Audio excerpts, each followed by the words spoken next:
Faleminderit. Këshilli Bashkiak i Vlorës u mblodh këtë të njëjtë për të diskutuar dhe miratuar për vendimet e paraqitura nga administrata e bashkisë për muajin qershor. Këshilltarët japën rrugën miratimit pa debate dhe diskutime të 4 projektventimeve të para që lidheshin me ndihmën ekonomike nga të ardhurat e bashkisë për muajin maj 2025, si dhe ndihmën ekonomike nga fondi kushtëzuar po për muajin maj të këtij viti. Pa debate e diskutime u miratua edhe projektvendimi për trajtimin me subvencionin e qeras të lirë në treg të zonjës Vjollca Lela, si dhe projektvendimi 4 për dhënien e titullit qytetar nderi për profesor doktor Andi Hoxhaj, zonjën Mira Murati, hirsin e tij Kozmaj Qirio, si dhe tenorin e mirënjohur Josif Gjipali, ndërsa projektvendimi për emërtimin e disa rrugëve në territorin e Bashkisë së Vlorës solli disa diskutime për shkak të paqartësisë së këshilltarëve bashkiak. Me emrin Kujtim Laro, unë gjusisht e kuptoj që ky emër do zvendësohet me këtë. Shojmë tej. Rruga Fejzo Mema, rajoni 3 propozohet të zvendësohet me emrin Fatos Arabi. Me emrin Bejkush Birçe.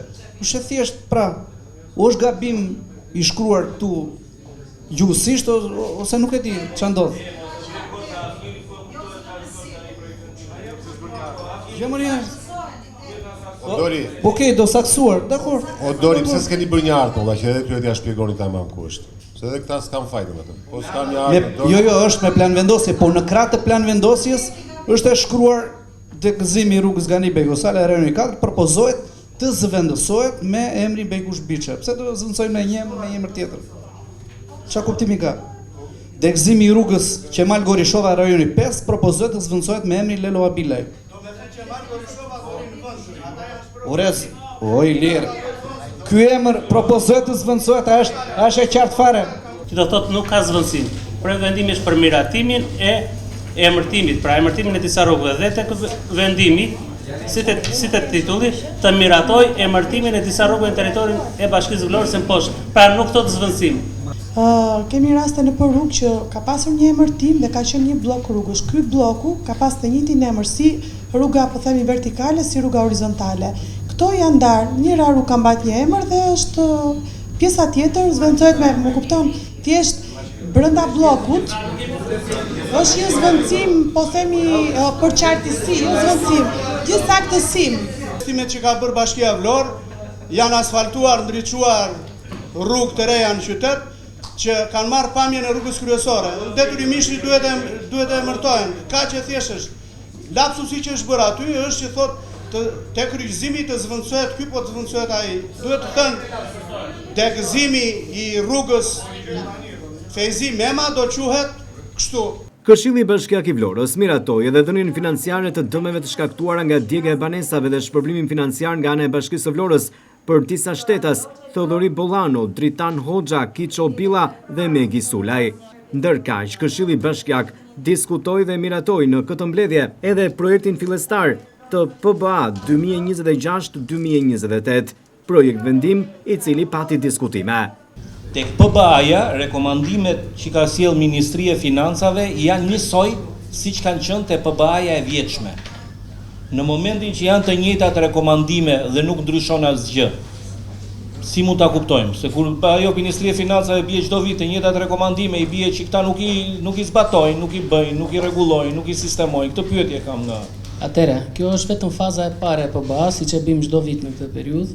Ata sjellin rekomandimet Ministria, pasi ne dorëzojmë projekcionet tona si administrat dhe ndodh që rekomandimet janë të njëjta. Pse? Na lë kohë ne të reflektojmë që në fazën e dytë dhe në fazën e tretë ti kemi të caktuara. Këto janë parashikime gjithmonë. Gjithashtu, këshilltarët miratuan edhe projektvendimin për disa shtesa dhe ndryshime në vendimin e Këshillit Bashkiak numër 111 datë 27/12/2024 për buxhetin e Bashkisë së Vlorës për vitin 2025 i ndryshuar. Pas debateve dhe diskutimeve, këto projektvendime u miratuan, ndërsa radha më pas i erdhi projektvendimit numër 10, që ishte shprehja e dakordësisë për nisjen e procedurave për transferimin e disa pasurive në pronësi të Bashkisë së Vlorës. Konkretisht këto pasuri janë në rajonin 2 dhe në rajonin 3. Normalisht është një procedurë standarde që në vetvete kërkon ose më saktë kërkon që si pronar të ardhshëm, Këshilli Bashkiak duhet pyetet për fillimin e transferimit pasurisë. Pra, pasuria kalon nga pasuri në zëri kadastral që shtetë do të kalojë në pronësi të Bashkisë Vlorë, që jep dhe mundësinë Bashkisë që atë ta përdori dhe ta shfrytëzoj për në funksion të funksionet të saj të deleguara, për ofrimin e shërbimeve publike, për infrastrukturën e nevojshme për komunitetin, rritjen e kapacitetit vendore për administrimin dhe përdorimin efikas të këtyre aseteve publike. Ne i kërkojmë këto, thot, figurojnë shtet. Dhe meqense figurojnë shtet, me vëgë më përkatës qa shtet në territorin e Bashkisë, i kalon Bashkisë. Na jepni dakordsinë që të bëjmë kërkesën që këto nga shtet, qeveria t'i transferojnë në Bashki.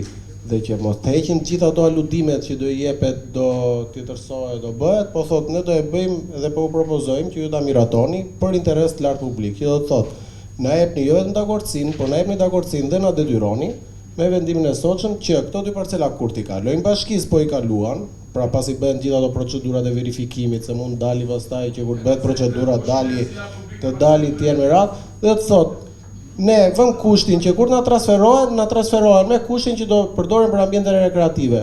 Si dhe bashkëpunimet me zhvilluesit privat do të sigurojnë një menaxhim më të mirë të burimeve lokale, të nxjisë investimet private, të keqen e lulishtes, ku është investimi privat është tjetër gjë dhe lulishtja dhe parku është tjetër gjë. Të bashkëpunojnë me zhvilluesin privat, kaq e thjeshtë është, shumë e thjeshtë. Në sqarim të opinionit publik, kryetari i Bashkisë së Vlorës Ermal Dredha tha se ky është vetëm hapi i parë, ai i kalimit të këtyre pronave nga shteti tek Bashkia. Dredha theksoi se ka mbritur një konsulencë nga grupet e interesit dhe kërkesa nga donatorët që kanë shprehur gatishmërinë e tyre të investojnë për interesin publik. Padëm një konsulencë të gjatë edhe dëgjes me gjithë grupet e interesit që janë në ndërtim, një sekond. Unë jam këtu. Dhe nëse do ketë hapësira për të shpërtzuar edhe në këto lloj mënyre, është hapësira, sepse është miratuar me vendim Këshilli Bashkiak, gjithë bashkë kemi folë. Në rasti konkret është për të sqaruar dhe miletin, edhe rrjetet sociale, edhe ata që rrin lum nga mëngjesi darkë, për rasti konkret.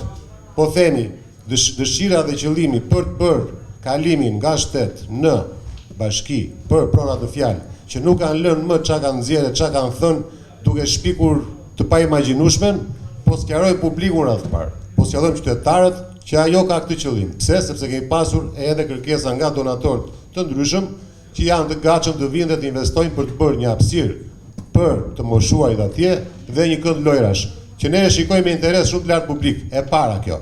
Për të tjerat, edhe nëse mund të ketë kërkesa, nuk është se janë shqyrtuar, prandaj ne e kalojmë parim.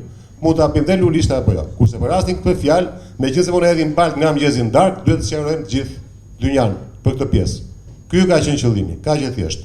Nuk e di çka ka këtu për të insinuar apo për të. Ndërkaq projekt vendimi për dhënien me afat deri në 10 vjet me të drejtë rinovimi sipërfaqes skullosore Shushit Zgumenic të ngastrave në pronësi të Bashkisë së Vlorës për veprimtarit fotovoltaike u vendos të diskutohej në një tjetër mbledhje të Këshillit Bashkiak.